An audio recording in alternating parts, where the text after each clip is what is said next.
Hey, good morning, good afternoon, and good evening. Whenever you're viewing this or whenever you're streaming this, and if you're doing it live, how you doing? Happy Monday. Welcome to Monday Meditations. It's your main man, Chuck Nix, aka the Bearded Wino. And yes, it is another day where we are dark at Bravo. Unfortunately, we were to have a mezcal dinner this evening, and you would have been seeing me doing this with a different background at the house. However, the mezcal dinner got postponed until April 25th. So if you were signed up for that, I'm sure you received a call from Tanya. She's resetting that with you all. So the Mezcal dinner set back for April 25th. We'll see you all then, and we'll actually have product here. God bless the state of Mississippi and the challenges we have with getting product into our spaces. So, other announcements here at Bravo Buzz. What do we have going on? We've got a South African dinner from the Skernick portfolio, South African wines with food that is prepared by our chef Matt Mabry, who's in house here at Bravo. He's put 5 courses together. I picked out 5 wines from this awesome portfolio, all from South Africa, and we're going to pair those and we'll feed you all on the 28th of February. Now, that's next week, and that dinner is about sold out. I may have a seat or two left, so there's a lucky couple out there who wants to have a date night or just one enthusiast. I got space for you. And thank you all for your support in getting those seats filled. Let's see other things that are going on here. Hey, with Monday Meditations, this is Black History Month, so you know we're highlighting Black wine professionals and beverage professionals, culinary hospitality individuals that are in the South, and we've been doing it all month. And next month we're going to be doing that with women because it is Women's History Month.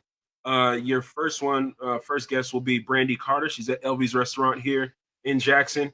An amazing, amazing woman, outstanding. And let me tell y'all something: the smarts on this girl, you guys are in for a treat. Just to hear that conversation that we have, she motivates me. So that's coming up soon in March for Monday Meditations. Look, a lot of people have come to me or they talk to me in the restaurant. They say, Chuck, you're having a wine event. I didn't know anything about it. We've got a lot of folks on the list. I'm sorry if you weren't on the list, but here's how you get on the list. Go to bravobuzz.com and then enter yourself onto the email list. You scroll all the way down to the bottom, and it's going to ask you to put your name on the email or get your email address in and put your email address there. We're going to start emailing you every time we do anything. You'll get newsletters to know who's coming up on Monday Meditations, any wine or spirits events that we're doing, or whatever is happening at Bravo that we can help you with. Go to our website, bravobuzz.com, and get your email on the list, and let's have the conversation. Look, while we're doing this, if you have any questions throughout the interview, if you are just interested about who we're talking to or what I'm talking about, just drop your comment in the chat section, the comment section, and I can answer that question live, or I can maybe just respond back to you personally and answer that question to help you out. So without further ado, we're about to bring on the man. So look, we got Taariq David here. He's from Oxford. Well, he's based in Oxford, but he's very well traveled. He'll tell you all about his travels and the spaces he's been. But where he is now in Mississippi and what he's doing is amazing. He's a strong contributor to our hospitality and beverage industry. And look, you guys come see me, and you know I'm pretty wine heavy.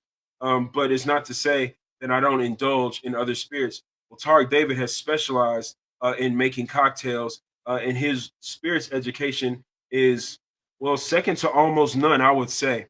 So we're going to learn more about him, and he's going to tell us everything that he's got going on because there's a lot of that he has going on. I mean, a lot.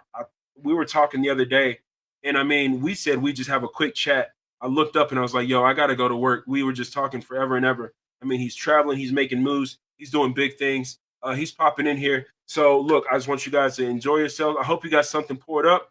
I do. I know he does. We're going to tell you all about it. I want you guys to welcome Taariq Dave. What's going on, my man? Yo, what's up, fam? How you feel, bro? I'm feeling good. I'm feeling great. How you been, man? You been traveling, bro? Yeah, man. I actually just got in off the road from the airport probably about maybe a half hour ago. Ah, oh man, quick drive and then right into an interview. Look, no rest for the weary, no rest at all. Hey, All right, man. gotta get So it. you're in Detroit, right? Yep. Yeah, went to Detroit.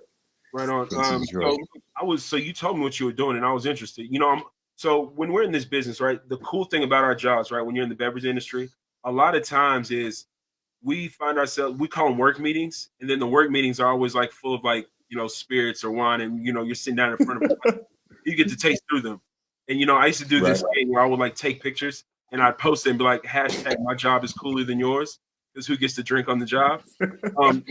So this is kind of a work thing though. You were at the Taste of Black Spirits conference. Am I right? Did I say the name? Right. The thing right? Yep. Now, Taste of Black Spirits in history. help me out. What is that actually? Give me some details. What the taste is? So it's an event that was organized by a gentleman named Lazar Favors, and he just wanted to focus on Black-owned spirits producers and distillers. So he puts together. So he reached out to a bunch of different people. I think it was about 120 different Black-owned spirits companies that were there, representing at least 10 bottles behind the bar, and there were about 10 to 12 reps. They were also there pumping their products. So it's a good opportunity for us to go in and talk to some people that are doing some things that are kind of like mine with what we're doing with Hospitality Bros, the business that I started with my business partner in Detroit. So it was a good representation for Hospitality Bros, and it was also an opportunity for us to connect with it's an investment group called Pronghorn, and they're focusing on investing a certain amount of money into a certain number of Black spirits, Black hospitality businesses. So I really wanted to go make a connection with them. We did, which is positive. So hopefully we get some funding from them to push some of our other projects forward. So it was overall, it was a really positive trip. So that's fantastic. What I really love that you said is you said there were 10 to 12 reps, and that's 10 to 12 different Black-owned spirits or beverage products, right? Yes, indeed. All right, and Yes, that's indeed. just in Detroit. So let's talk about it just a little bit. We talked about it not last week, week before with Ray. We were just saying, oh man, I said you got more access to Black-owned wine companies. You know, in Miami, he was like, nah, it's like 3, and I was like, yeah, it's like 3 That's for me here in wild. Mississippi. Isn't that crazy? Yeah. Like we're doing it and we're doing it big, but like we're not expanded into all the spaces that we are. And look, for the concentration of Black population to be in the South, I would think that we would have a lot more access to Black-owned wine makers and their products or Black-owned spirits products. It's crazy, but look, that's why we're doing what we're doing, so we can highlight those folks and highlight the professionals that are doing it, man. So thank you for your time and coming in. No doubt, man. Appreciate it. I would say that Monday is kind of like the relaxed day for most people in Right. hospitality, because Friday, Saturday is nuts. Sunday is kind of like the cool down, but it still gets busy sometimes. And then Monday, it's like a reset. But you're just getting off a plane, just getting in. So what's Monday looking like for you? What's the rest of the week going on for you? You're going back to work tomorrow, no? Let's see. I got some tomorrow. So my boy Joseph Stinchcombe, he opened Bar Muse in Oxford. So he's been doing a spirits class. So I've been helping him out with that and sitting on that at the Powerhouse, Yakima Arts Council. So I'm going to sit in with him with that tomorrow. Wednesday night, I'll be at Bar Muse, Oxford. Thursday and Friday, I think it's going to be on a computer, trying to reach out to some other people, confirm some gigs, make sure I got all my emails and everything lined up. Yeah. And we'll see what happens for the weekend. I think I'll be at the Bar Muse again on Saturday. And then maybe sit back Sunday and cool out, Good for you, man. I hope you get to relax, man. Look, right. I can't wait to talk to Joe next week. Just for those y'all, we're talking to Joe next week, and we're going to talk about Bar Muse and all that. But we're going to talk to Taariq right now. Look, Taariq, you're sipping something in the coolest glass ever. I love a coupe glass. You love a coupe glass. You don't see them all the time. I think that of all the Leo DiCaprio toasts in every movie, it was the coolest in the Gatsby when it was in the coupe. And that's what I tell guys. Gatsby, you know what I'm saying? I like to go to the OG Gatsby, Robert Redford, you know what I'm saying? I bring that up. But you know what I'm saying? Like, you want to be the guy. Everybody at the bar is going to be sitting there with a double old-fashioned glass. But if you're the guy sitting there with the coupe glass, you look a little interesting. You look more intriguing. You know what I mean? But at the same time, it's how certain cocktails are properly supposed to be served. So, you know what I'm saying? I'm about doing it the classic way, doing it the right way, So Right on. So what's in the glass today? Just got a classic daiquiri, man. Classic daiquiri. 2 parts rum, 1 part lime, 1 part simple syrup. I like to use cane sugar. I'll make my syrup. It's got a little bit more flavor to it. With this one, I just kind of went with my go-to cruising rum. I lived in St. Croix for a large part of my life. Some of my earliest memories are from St. Croix, the Virgin Islands. So that cruising rum has a special place in my heart. Yeah. And daiquiri, it's like, it's like, you know what I'm saying? It's a great balanced cocktail. You know what I'm saying? It's bright, it's refreshing. Generally, if I'm going to the bar and I'm not exactly in a particular mood, I'll just start off with a daiquiri, you know what I mean, just to get it going. And it's also a good, just kind of a test of a bartender's mettle if you're somewhere that you're not familiar with, you know what I mean, and you don't know what you're working with. Yep. As for a daiquiri, we'll start there. And then we'll see if I'm going to get a beer or if I'm going to get something on the signature cocktail list. Let me just get what you already got batched up, man. Just put it in the glass, man. Thank you. Yeah, right. Well, so look, all right. So you said a couple of things, and we got to unpack a little bit. So first things first, you said you got a daiquiri. Now, we've been in this game for a minute, both of us. Right. And we know that oftentimes when people say daiquiri, they're looking for a frozen treat, Slushy. looking for a Yeah. slushy. And now we're looking at a daiquiri, right? That's served in a coupe glass, straight up, no ice, right? And That's it. which is a classic way to serve it. And it's Yeah. a great way to serve it because you don't get the dilution. You still get to taste the rum at the end of the drink and the beginning, and the lime and the simple that kind of melts together. I think that's amazing, and it's great that we're talking about it now. And I hope that there's some people that are watching this that understand when you go somewhere and you order a daiquiri, this is what should be brought out. Your bartender, oftentimes, they may be incredibly experienced, and they could say, you know what kind of daiquiri, because they're gauging, because they know that most people think daiquiri and they're thinking slush. You think it's strawberry. Yeah, Like you want to say Hemingway or classic. yeah, okay, there you go. Well, now you tell that the right bartender knows exactly where you're going, and then the wrong Yeah. bartender says, "I'm sorry, can you tell me what's in it?" Right. Well, we don't have that. No, we ain't got that going on. That's great, man. I love it. I love daiquiri. Quite frankly, I was almost in a daiquiri. So for all month long, every guest that I have on, um, this month I'm making sure that we have black owned winemaker or black owned spirits product. Nice. And I was almost about to hit up rum barbencourt because Okay, nice. I've been drinking rum barbencourt since I was dropping out of college, and and I love it. And I was like, you know what, I want to drink rum, but I was like, man, I'm not gonna make a daiquiri out of that rum. I was like, I would just drink that straight. So let me just get something different. I So like an agricole daiquiri, man. It's tasty. You know what I mean? I do like an agricole daiquiri. You know what I'm saying? That funky, you know what I'm saying? The funky vibes with the agricole, you know what I'm saying? The lime works well. Still, you know what I mean? It's just a different expression. But I went home. I'm from Memphis, so I went Tennessee. So you know where I went. I went and I got Uncle Nearest. I got the 1856. There you go. We went with the black owned Tennessee whiskey product, and I just put on one big old rock in there, just to enjoy, because I felt like we had a lot to talk about. So I wanted something I could sip on and really relax and sit back with it. So for those that want to know more about Uncle Nearest, the story behind it, and you can find it on their website, which is very much so there. It said that Nathan Green, who was the original distiller for this product, who passed on before this name became a brand, also was the master distiller that taught who we know Jack Daniels to make whiskey, and personified, solidified, standardized the Tennessee whiskey style with maple charcoal filtration. That's the story behind Uncle Nearest, the originator, the man, the myth, and the legend is now in a bottle. And this one, the 1856 100 proof, is delightful. It doesn't taste like it, and it's great. So cheers to you, my man. And let's chat. All right. Cheers, bro. Yes, sir. All right. So drink after cheers. Yeah, absolutely. It's blasphemous. Look, you're a spirits guy. I'm a wine guy. And people ask me this all the time. What's your favorite wine? It doesn't make sense to ask me what's my favorite wine. It's going to change tomorrow. Okay. Right. So I got to ask you, what spirit are you most inclined to? What's your go-to? What are you going to drink more often? Rum. Honestly, rum. You know what I mean? I'm a rum guy. You know what I mean? The Campfront, that's St. Croix. You know what I'm saying? Is in there. You know what I'm saying? The Island Vibe. The Cruiser Rum Distillery is there. I think Captain Morgan is also on the island of St. Croix right now. And there's one more. But rum is just a heavy part of the culture there. So I lived in St. Croix when I was young. I was born in D.C. and I moved to St. Croix when I was probably about 4 or 5. And I lived there until I was about 10 and then moved back to D.C. And like I said, a lot of my earliest memories from St. Croix, and I always knew I was going back. So in my 20s, I was working in restaurants, kind of just spinning my wheels. And I was just like, you know what? I'm out. And one of my childhood friends actually opened a restaurant in St. Croix. So I went down there. I helped him with that. And actually, that's where I met my wife. The restaurant didn't last. I think I was just there to be my wife. So I met her. You know what I mean? She has 2 kids. We got married, had 2 more. And then we moved here. Naturally, right? Well, yeah, we got to talk about that just a little bit. But first, so you born in D.C., you were back and forth between St. Croix and D.C. for a lot early on, right? Well, just kind of like boom, boom. You know what I'm saying? Just that one time, you know what I'm saying? I lived there. When I went back to D.C. I went back to visit, I think, when I was maybe 12, 13 with my father.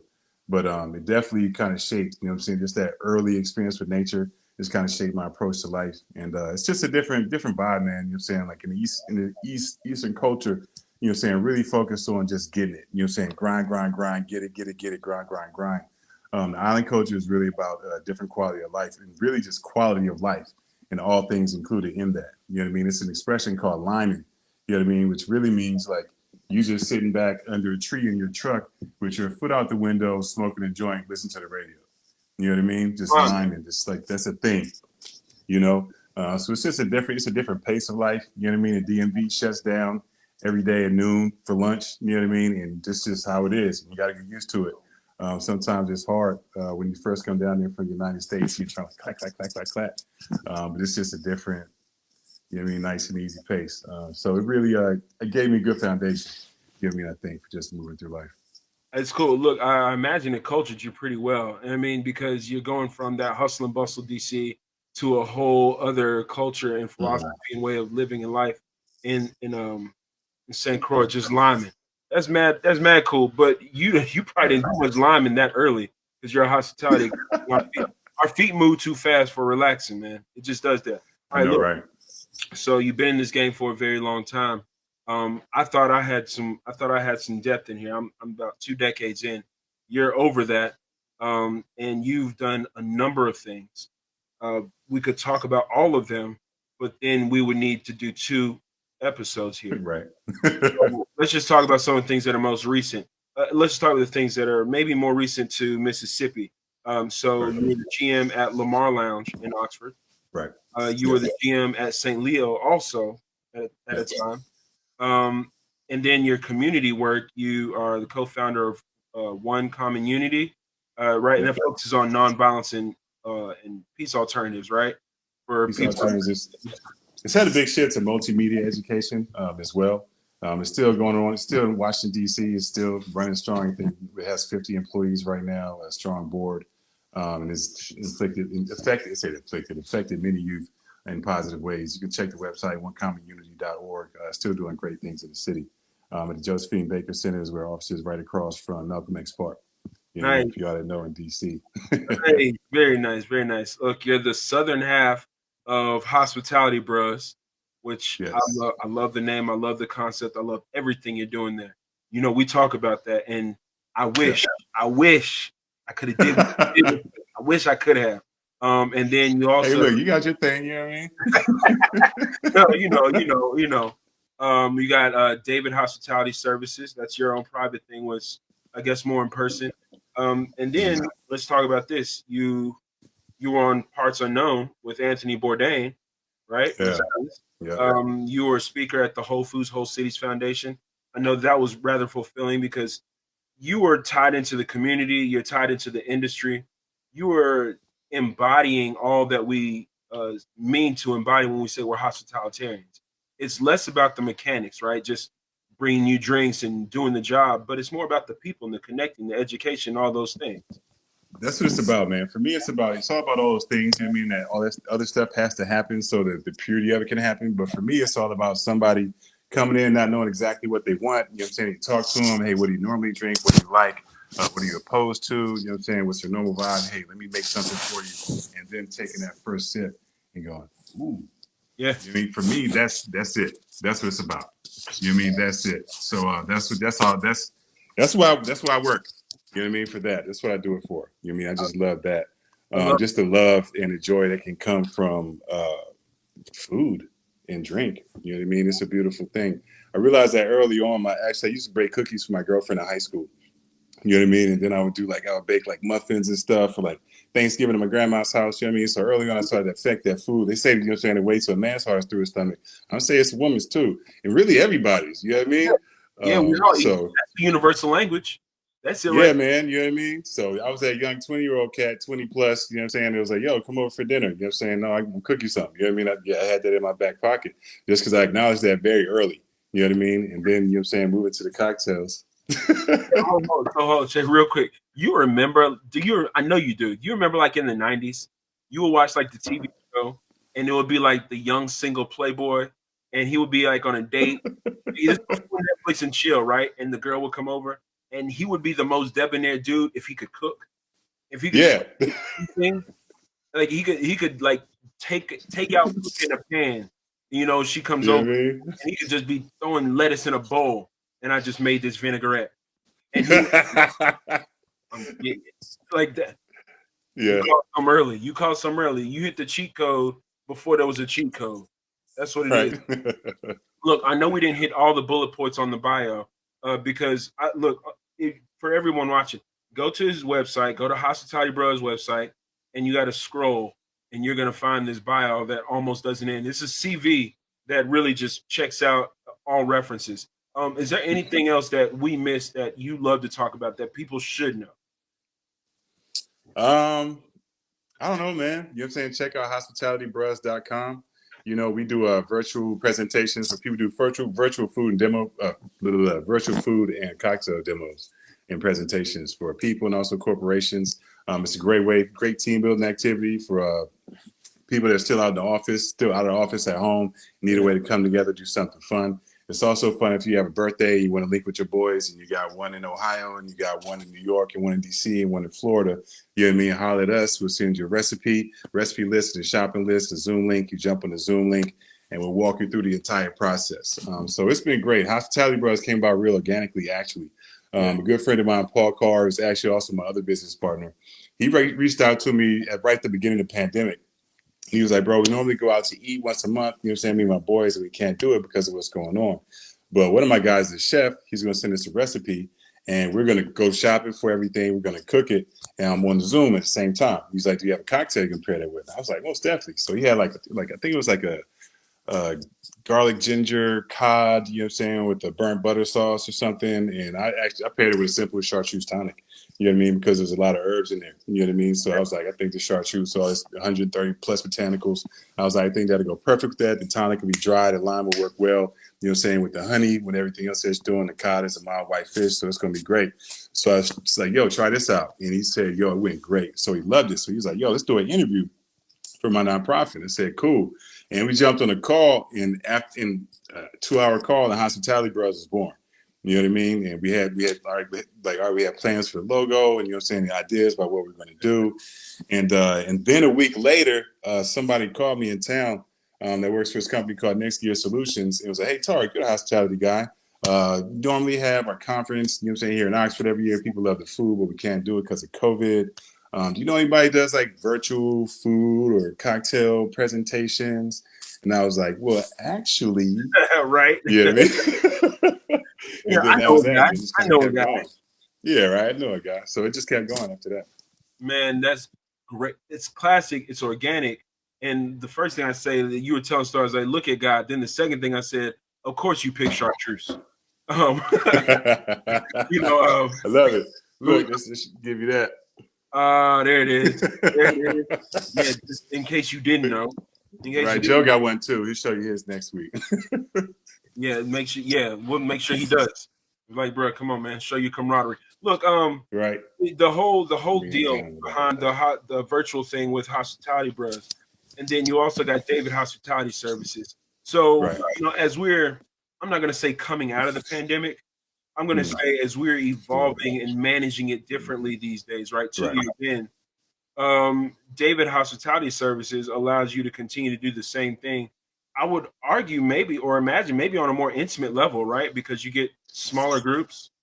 Most definitely. So it's private bartending services. So Oxford loves a party. You know what I mean? So people that having parties at the house, small big dinner party, 10, 12 people, 20 people. I've done up to 40 to 50. But just want a bartender. You know what I mean? Want something different. I've done book clubs here. You know what I'm saying? Cocktail class just to shake it up, do something different. But if you need private bartending services, you can reach out to David Hospitality Services. And also restaurant consulting. You know what I mean? A lot of people start restaurants and don't know exactly what it is. You know what I mean? There's so many, honestly, pitfalls, variables to consider when you open a restaurant and run a restaurant. You know what I'm saying? We know how volatile it is. It's like managing, you know what I'm saying, many gears and pulleys all at the same time. You have to constantly pay attention to them to Always. keep everything moving. You know what I mean? And it's going to be, generally it goes like this. You know what I mean? But we hope for the appearance of it to be like this. You know what I Yeah. mean? And so I'm here to help. I've got, again, 25 plus years of experience from dishwasher all the way up to general manager, probably a decade of general manager experience, you know what I'm saying, and more than that, front of house management, front of house server slash bartender experience to assist anyone with navigating some of those pitfalls, you know what I mean, and help you build a bridge over that chasm. or even over, you know what I'm saying, over that little pothole, so you don't trip over it. You Yeah, know, yeah. Look, I love that you just said you went from like dishwasher up to general manager in every position in the restaurant. The other day I was here, I'm working. You know, we go through the busy weekends, right? Valentine's weekend we just got out of. I'm right? working the floor. And look, you're like me. If you see something on the floor that needs to be picked up, you're gonna pick it up, right? Boom. And sometimes, look, it's not always an opportunity as a manager to tell somebody else to do it, right? So you just Right. gotta go do it, just get it done.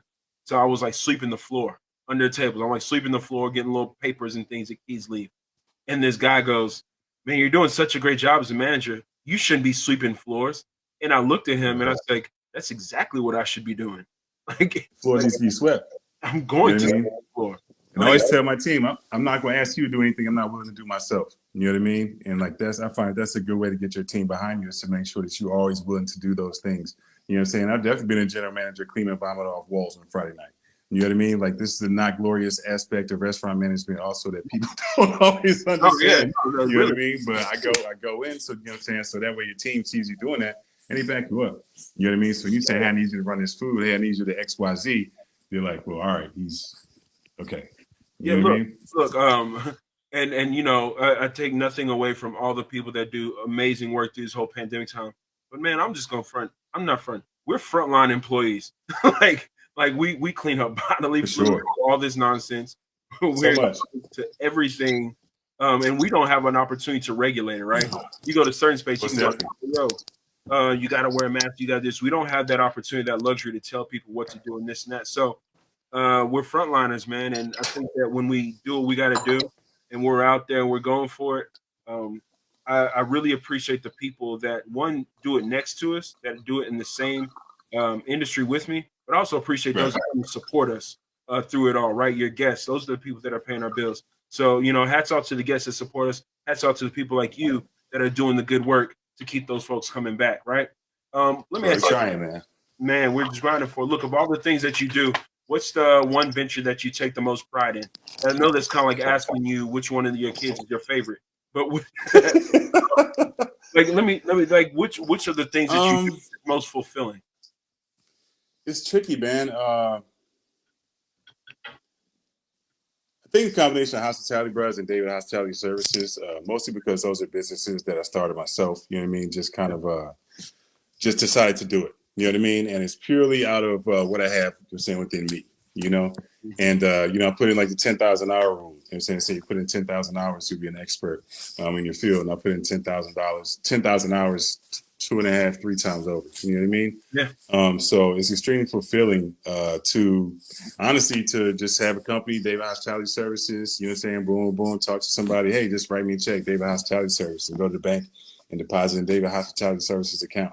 You know, and it's just off of what, you know what I'm saying, just what I put into it. You know, same thing with Hospitality Bros. It's you know, it feels good to stand with confidence and be like, hey, you know, I can provide you this service. You know what I'm saying? This is a fee, and everybody feel good about it. And then you come off the back end of it, just like, wow, all right, that was great. You know, it's building something. You know, so I think both of those are most fulfilling. man, that's great. Look, I think that you know what we do. I'm glad that you said the things that you take the most pride in are, and not that the nonprofit work isn't fulfilling. I'm glad you mentioned the Yeah, businesses. I'm glad you mentioned the businesses because a lot of people in our business, because we're such givers, we oftentimes undervalue ourselves. And the things that you take the most pride in are the things that pay you. And I think that yeah, that's a good thing. And we should not feel any kind of way about saying, yo, this is what I take pride in. It's not so much because it mm-hmm. pays me. It does, thankfully, you know, Right, but also I am being fulfilled and I am making a difference. Think about the experiences that you provide for people. Think about the memories that right, you create for people, whether it's the virtual joint or the in-person or thing. personal. And Think that's what about, it's about, man. yeah, We really just want to give, and a lot with Hospitality Brothers, a big part of our focus is just empowering people. You know what I mean? Teaching people how to make these cocktails, make dishes at home that are simple, quality ingredients put together well. You're saying simply, you know, like a daiquiri. People don't know about daiquiris. A lot of people don't unless you're in the industry. You know what I mean? But it's three ingredients. You probably have sugar in your house. You know what I'm saying? You might have a lime. You know what I'm saying? If you have a bottle of rum, you're good to go. And you can have a classic cocktail. You know what I'm saying? It's delicious. But people just don't know.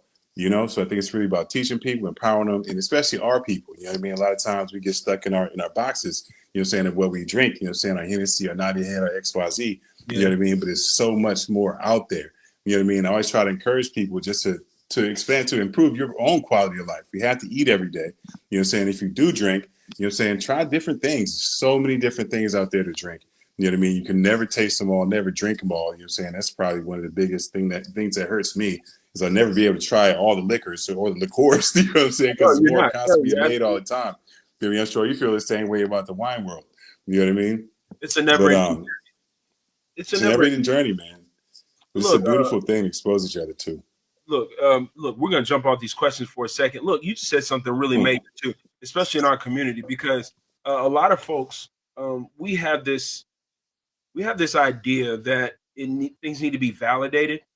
And like, so if you don't see it with some major corporate backing or some major endorsement to it, then it's not official, or it's not something that I can use as solid or valid word. I think that in this instance, and that's where representation matters, because you take somebody with your body of work, somebody with the education behind them, and people that do good things for people. And let's just talk about it. We talk about a daiquiri. We talk about these spirits. You start talking about Uncle Nearest and the history and the story behind it. Look, it's the work that we put into learning about this. It's the work that somebody put into creating the product. It's the story behind it. It's all the history that really makes this beverage what this beverage is. Look, it could be you could be any distilled spirit. Without a story, it's just a distilled spirit. You add the story, you add the knowledge behind it, you add so much more, behind it, and it creates something. And that's what people really draw to. That's why it's important what you're doing, and people know what you're doing, because now I can say, wait a minute, I am going to Oxford. Because let's talk about what is the perception of Oxford in our community. How many black folks are like, yeah, let's go to Oxford? None. Not a lot. I can't say none, but not a lot. Square has a lot of negative stigma, because of the history attached to it.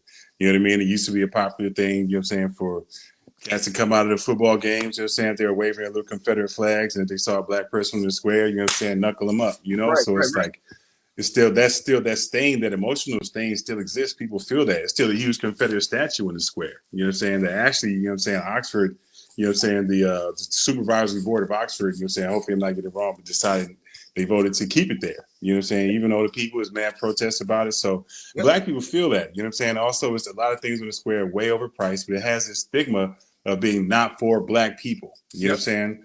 But one of the things, actually, when I said I was most proud of those two businesses, I'm also actually really proud of Joseph Stinchcomb, my homeboy. I worked with him in St. Leo for quite a few years, and he just opened Bar Muse Oxford, which you mentioned earlier. And I said I'm picking up a few shifts there, but it's a black-owned bar in the square. And not to leave out his other business partner, Ross Hester, he's a white male. He's a great young guy, doing beautiful things, helping Joe, do that. They're helping each other, manifest a dream. It's a beautiful thing. But it's great. It's a black-owned bar in the square. It's the first one of its kind. It's inside the Lyric, It's kind of a speakeasy deal. It's a small space. It's maybe 25, 30 seats. Don't serve any food, but delicious craft cocktails, a greatly curated wine list from wine. We got Arnaise on there. We got some Pet Nats. So we got some different things. Just to shake it up. But it's a great spot to come. And be exposed to something different, that's delicious and tasty in a super cool and relaxed environment. First things first, I'm on the way. Secondly, you mentioned something else again. Man, we're not gonna come back to these questions. You keep dropping jewelry on them. Look, I was wondering if we were gonna be able to stick to, because when I talk, conversation just kind of like. Let's see. All right, for those of y'all that don't know, this is what it's like when beverage professionals get together. When we get to talking and we get drinks involved, first things first, it just layers and layers and layers. We can have a plan. It's a good thing. That's why business meetings take so long with us in restaurants. No, but I know, right? But no, all right. So you said something big. So we've been talking about it being a black-owned bar, but you're right. His partner is white. This is a part that we, as black folks, we should probably start to embrace more. And as white folks, the same. Look, work together, man. Allies, baby. We're all here. You know what I'm saying? Allies. We're all here on the planet, man. Let's make a better life for each other. We can be, we can acknowledge the history that's behind it. We can hold people accountable to the history behind it. We can be we can be remorseful and we can be upset about it on both sides, right? I think it's Right. really important that we're there for each other through it all. I think it's important that in order for us to move forward, I don't know that there's going to be in America where it's one or the other. We're gonna be here. Yeah. We're gonna be here. Yeah. There's nobody. We ain't going nowhere. We're all gonna be here. So we need to figure out where the next chapter looks like with us together. So you talk about a black-owned bar in Oxford, and that's great because now it draws people to it. Representation matters. But then we also have to talk about the fact that he has a white partner who's also assisting him in this, and he's Yes, working with indeed. them, and they're working together as partners. And now we're looking at what it looks like when unity comes together in a place with such a history like Oxford and the places in northern Mississippi. This is why we want to talk about beverage professionals and hospitality professionals and doing what we're doing in the South. A big part of the reason that we do this is to bring the enthusiast and the professional to the same table. These are two people who would not ordinarily be sharing a drink with. We would not ordinarily be having a bottle with because, right, integrity modes, right? If I'm working on the floor, I know in morally, ethically, I'm not going to sit down after work and have a drink with my regular who's here all the time. I work here, you patronize here. We'll meet each other out, but we're not going to do this same thing here. This is the opportunity for us to come together, and that's why these conversations are important. Man, thank you so much. I had a thing that I was going to talk about, but let's just get over that because that's a whole other segue. But look, let me ask you this: Hospitality Bros, you do have a business partner in that, and it's Sam Bullock. He's in Detroit. Yeah. Yes. How did y'all meet? So the story I told earlier. So the chef that my friend Paul had in mind was Sam. So we got on the call, you know what I'm saying, and me and Sam talked, and like I said, me, Sam, and Paul talked. And then after that, Hospitality Bros was born. So yeah.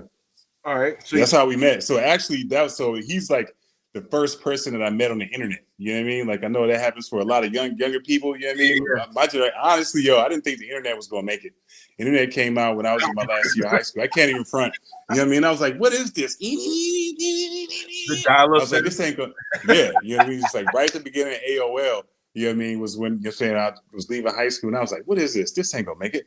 You know what I mean? And then I found out people are making friends on the internet. Blah blah. I was like, what is this? You know, so I never did that. I was still old school, you know. Right. But Sam actually met through, you know what I'm saying, my best friend Paul, you know what I'm saying, really close friend of mine, Paul. He's actually married to my best friend for Kerry from high school. And so I met Sam through him. But it was probably 6 months until I actually met Sam in person. It was kind of wild. And it just happened. It was happenstance. He said, hey, my wife booked some tickets for us to go to Memphis this weekend, so I'm not going to be able to jump on a call. You know what I mean? Blah, blah, blah. She just want to get out from me. And I was like, hold on, you going to be in Memphis? I was like, yeah, we're not jumping on the call. I'm going to see you, though. And he was like, huh? And I was like, yo, Memphis like an hour, 20 minutes, hour and a half from here. How close it is down here. Yeah. I was like, I was at Memphis on Tuesday, you know what I mean? Just because, you know what I mean? I just wanted to get out and went and got a sandwich and picked up a bottle or two and came back. You know what I mean? So we met in Memphis, just hung out for a day. And so that was the first time we actually met.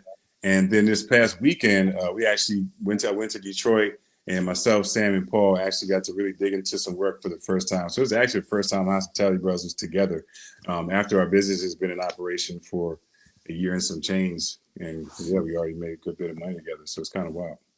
Hey, one time for the dollars. All right. So look, talking about Oxford. Well, here, let's start with this.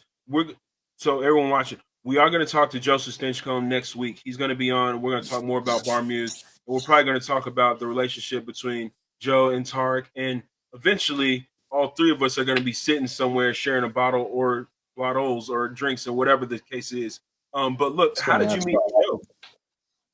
So Joe, it's kind of funny. So Joe has been here. We've both been in Oxford about the same amount of time. Joe went to high school. He went to Ole Miss, and after graduating Ole Miss, he kind of hung around because he liked the vibe. Just saying, it kind of kept rolling.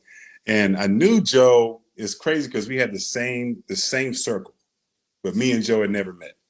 Right? We knew each other, and we would see each other and be like, "Hey, what's up, man?" Blah blah. Hey, what's up? Boom, boom. But never really connected. But we all the people in the same circle we were very close with. It was kind of wild.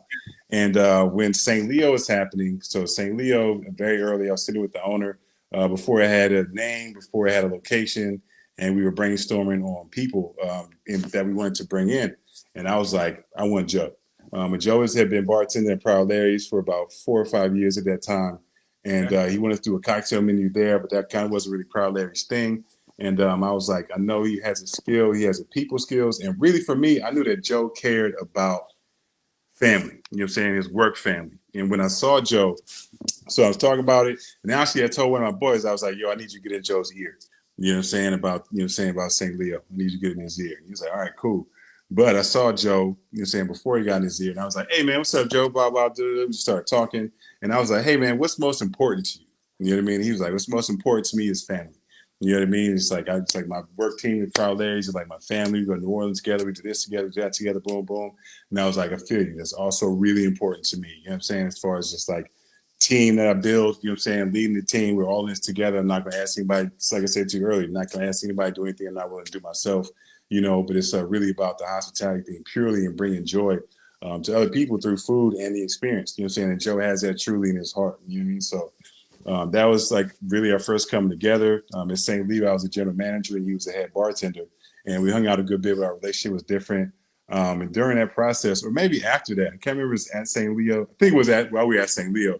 Joe was like, hey, man, let's go I'm going to get a tattoo, man. You know what I'm saying? My first one, blah, blah. And I was like, what you going to get? And he was like, chartreuse tattoo. And I was like, for real? He's like, come on, man, I'm supposed to get chartreuse tattoo. And I was like, all right, fuck it. You know what I mean? I already had a few more. You know what I mean? So that was like, you know, I got 11 tattoos. You know what I mean? So I was just like, all right, whatever, man. I get a chartreuse tattoo. You know what I mean? But it was dope. So it's me, Joseph, and this other cat named Daniel Loftus that's in New Orleans. We all got chartreuse tattoos. Swiss chartreuse bros. But so yeah, at that point we bonded for life. Yeah, you are now. But you know what I'm saying? Yeah, but he's another young brother, crazy talented. You know what I'm saying? Like I don't want to spend my interview talking about Joe, but he's you know what I'm saying. But his knowledge is on point, and he's a really cool cat. I have a lot of fun with him. We get to bounce ideas off of each other. We have a lot of fun, and yeah, man. You know what I'm saying? My kids and Joe have a great relationship. He's like the big brother they never had. You know what I'm saying? They're always like digging at each other real hard. You know what I'm saying? But he loves when doing anything for him. You know what I mean? So it's got a great relationship with my wife as well. It's funny because my wife, you know what I'm saying, she's on Instagram a lot, always posting different pictures of family, and Joe always messages her, Photoshop me in. So every now and then she'll Photoshop Joe in an extremely awkward way to one of our pictures, which is really funny. So All right. Yeah, I want to see some of these too. I want to see some. Word. I want to see some. Hey, you know what else I want to see though? We mentioned your wife a couple of times. I want to see some of her artwork because she's an artist. She's a portraitist. She's an amazing artist, yo. Adrienne Brown David, ADRIENNEBRWN-DAVID.com. There's her website, and you can see, yeah, all yeah. We're gonna Not all that she is, but a good we're bit. gonna post that up because I'm sure a lot of folks. I've got some art enthusiasts. A lot of my wine people, they're always trying to find really good artwork to put up in their homes. You should see it. I go to these houses and these people have these amazing art pieces. And Mm-hmm. as with most things that are nice, it's the story behind it. Yeah, They're gonna want to know more about it, so they're gonna want to see her stuff. So we'll make sure we put that into the comment section once we post this up, right. and make sure people know where to find your wife's work because I think it's worth it. We want to support her Definitely. and everything that she does because I know she's supporting you like crazy too. Oh, most Uh, definitely. Man, um, you know how it goes. You know what I mean? You got to take care of each other. You know what I mean? 1,000%. Look, I remember last time we talked, we were talking about that Angela Davis clip where she was Mm-hmm. talking about where Angela Davis was in an interview and she was talking about when the husband comes home from work and the wife is there, and the husband brings all his frustrations from work home and dumps those frustrations on her. And now she has to deal with his frustrations because he brought them home to her. And what she said was really profound. She was like, you at work all day, you lie and smile in everyone else's face like everything's cool when really on the inside you're burning up. But then you come home and give me hell. Why don't you lie and Mm-hmm. smile at me?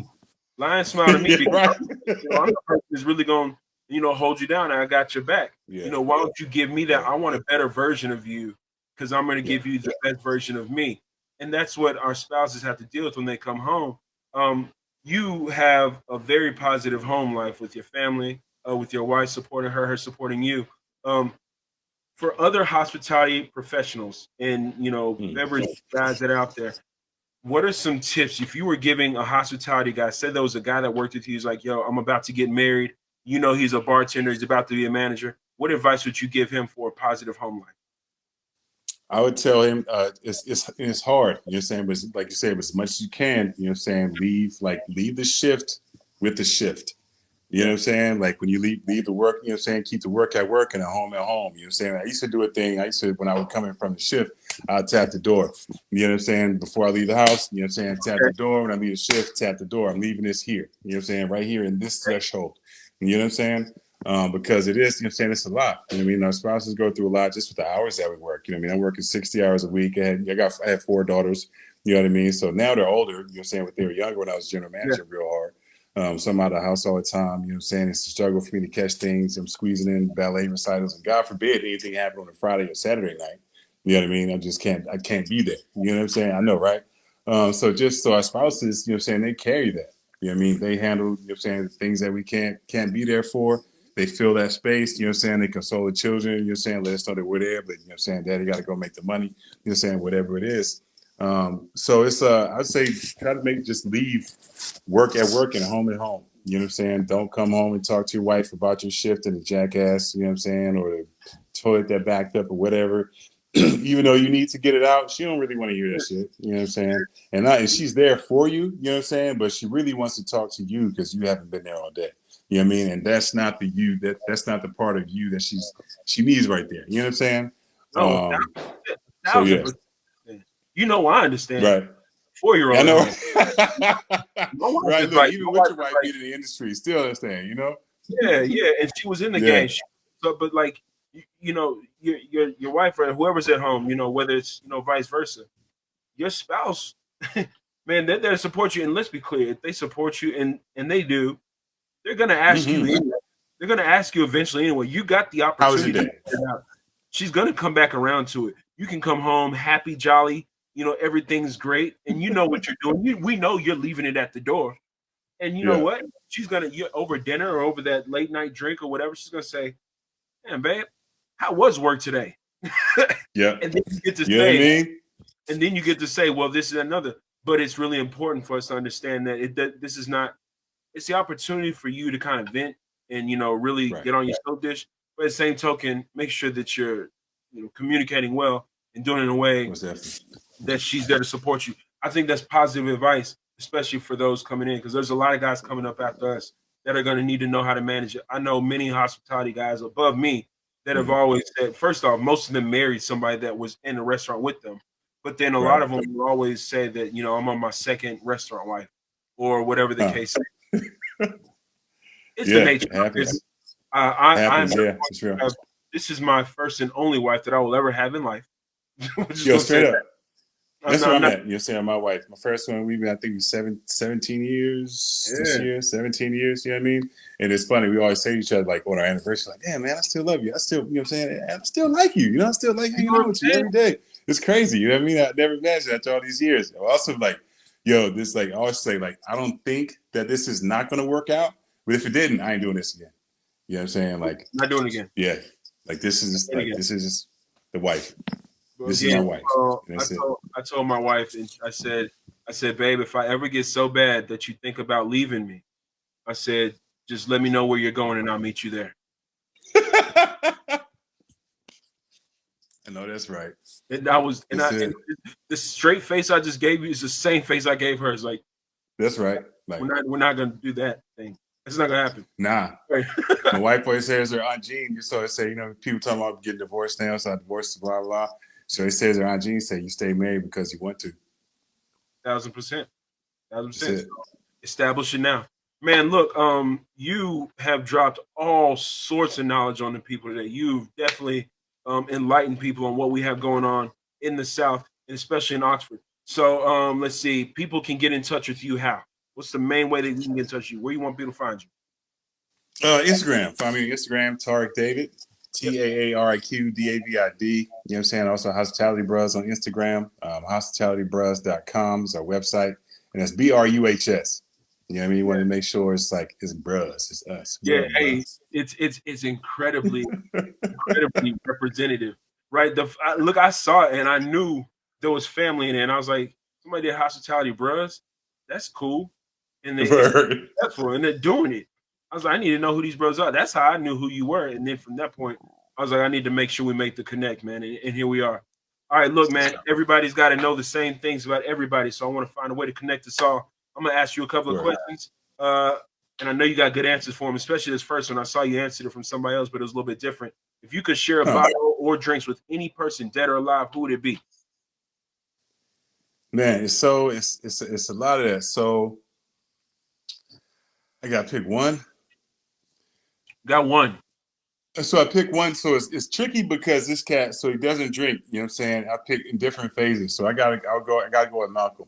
You know what I'm saying? Malcolm X. You know what I'm saying? But so maybe I could have a drink with Detroit Red, but he wouldn't be able to, you know what I'm saying, give me the conversation That I ain't who could you give want with to have Malcolm. a drink with. You want to have a drink with Or Malcolm. even El Haj Malik Shabazz. You know what I'm saying? So I'm gonna flip it on you and give one person, you know what I'm saying, but three different expressions of that same individual.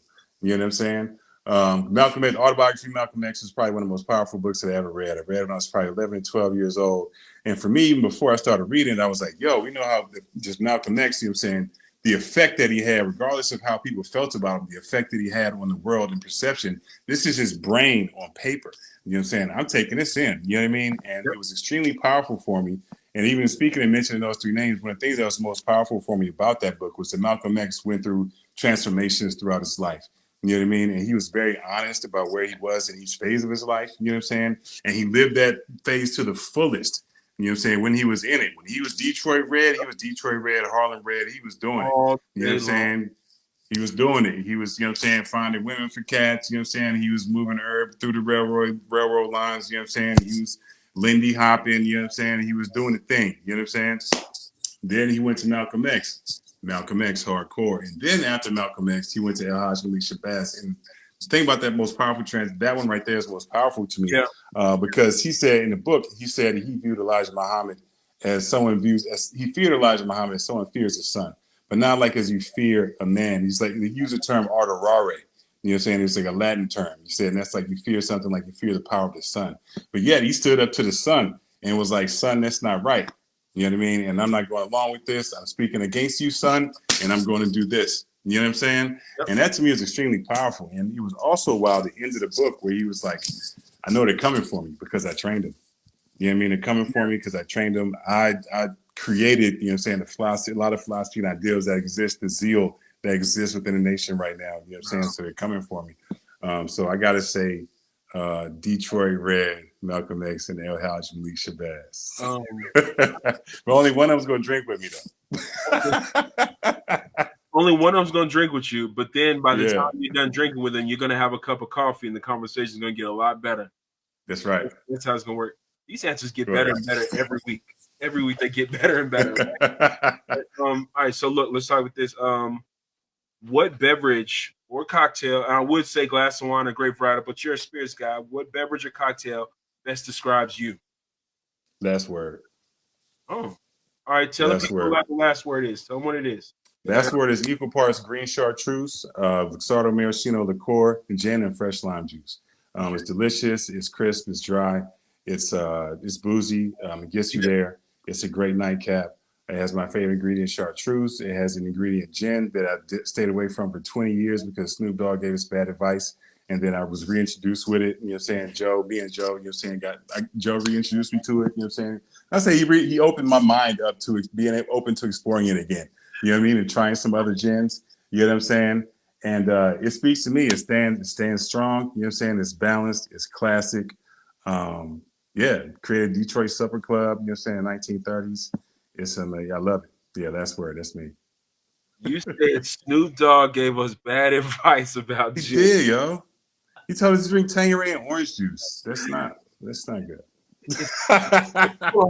Oh, so you said gin and juice is not good? No, he told us to drink. I feel like, I can't say it's not good. No. Okay, you can, because it's not. It's horrible. That's what I'm like. Tangerine and orange juice, that's not it, man. And he told us to drink that, and so many of us listened. And Spring Break '96 was when I listened more often than any other days, and I stayed away from it because of that. It's so bad. Taariq, to this day, to this day, I still try to make it taste good. I still. All right, challenge. I still try. Let's do it. Because all right, so make a good gin and orange cocktail. That's a challenge. All right, so here's my thing. My go-to, if I go to a bar, you can't do anything right, it's give me a screwdriver because vodka and orange juice is going to be okay. It's going to be good no matter what. My wife loves gin. Huh, yeah. I obviously drink more than my wife. I just do. I'm a beverage. Right. So I do too. So right. But when my vodka's gone, I drink her gin, but I always have orange juice. It's like having more cookie left and not enough milk. Yeah. You did the thing. And then I tried the gin and juice. I'm like, well, this is a good cocktail. And in my brain, I tell myself, this is a classic cocktail. People, it's not. Gin and juice is not a classic cocktail. It's not good. Don't do it. It's not. You said it, and it's solidified. We're stamping it. It's not tasty. All right. It's not tasty. He's hitting us with this 19 crimes too. That's not good either. All right, moving on. I know, right? The bottles are cool. You know what I'm saying? So that's a different thing. 19 crimes is not. It's not. It's not great. All right, look. If you could drink a bottle, what's your unicorn spirit? There's a bottle of anything that you could drink. What would it be? So weirdly enough, you know what I'm saying? So I learned about this. I've been talking about the chartreuse a lot. There was a varietal, actually 3 varietals of chartreuse that were created in the 70s. One was an orange chartreuse. There's another like anisette chartreuse and also like a myrtle chartreuse. Okay. Right. And they were very rare. You know what I'm saying? They're short-lived and apparently not that good. You know what I'm saying? But I know they exist. So you gotta know. They exist. I think it's a bar. Is it San Francisco or Chicago that has a bottle of orange? But it's like ounce and a half is like $195. You know what I'm saying? So like I'm not there yet. You know what I'm saying? To try it. Maybe give me a quarter ounce or just a little drop. You know what I'm saying? Like, but yeah, that would be it. That would be it. Just because it's so rare and strange and like you can't find it. And I don't, and what I've heard, from what I've heard, it actually doesn't taste good. You know what I'm saying? But I just want to taste it. I just want to see a bottle. I want to put my hands on the bottle. I want to taste it just because it's so rare. So I'm going to go with those. All right. This really applies more for wine, so we're going to raise the dollar value. It would be $20 for a bottle of wine, but let's say you got $30, $35. What bottle of booze are you going to buy? What's the best spirit you can get at a value that's going to kick it? $35. What you got? The best spirit? I know the best. I mean, for the value. Like, if we're going to rum, I'm probably going to go to Cruising Single Barrel. Yeah. You know what I'm saying? Or Cruising Black Strap Rum, just because those are one of my favorites. You know what I'm saying? I got a special connection to Cruising Rum. Wow. I think the single barrel is their best expression, and a Black Strap is very unique. So I picked one bottle. I'm going to Cruising Single Barrel. Okay. Cruising Single Barrel, quality. Cruising's good rum. Sounds good. All right. Last thing, if you were not in the beverage hospitality industry, what would you be doing today? Coaching youth basketball. Youth basketball. Yeah. That sounds about right, Taariq. You were no, I'm saying you're a man of the people. Yeah, yo. You're a family I love basketball, yo. I love basketball. You know what I'm saying? I learned a lot of lessons, you know what I'm saying, out there on the basketball court by myself and with teammates, you know what I'm saying?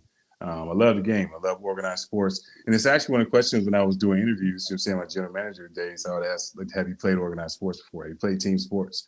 Because it says something about people's ability to work with others, to understand their role within, you know what I'm saying, a whole, the ability to take direction, you know what I'm saying, like without judgment, you know what I'm saying, and understand direction, move forward, coachability, you know what I mean? So different things, but I love basketball, you know what I'm saying, I love the game, love giving back. I've done a lot of youth counseling as well, you know what I mean, in St. Croix and also in DC, and I love that, and I love sports, and so, yeah, I think I'd be a youth basketball coach. Man, and you'd be a great one, man. Hey, man, we love what you're doing. Do that anyway. We love what you're doing. Thank you so much for all your contributions. Thank you for everything. Thank you for your time today. And, man, enjoy the drinks. Enjoy the night. Man, go kiss the kids. Tell your wife I said, hey. And indeed. Joe's going to be down here in a couple of weeks. You coming with him? Oh, what's he coming down there for? We're coming down March 1st. We got a thing that we're doing at one of the hotels. It's a trade tasting. Let's do it. Get that. Get with Send me some info, man. Let's get it. Let's do it, man. Send me the info. We're going to post it up on the comments. Hey, thank y'all so much for checking in. Taariq David's here. He's out. Y'all be easy. Peace, y'all. Word. Peace.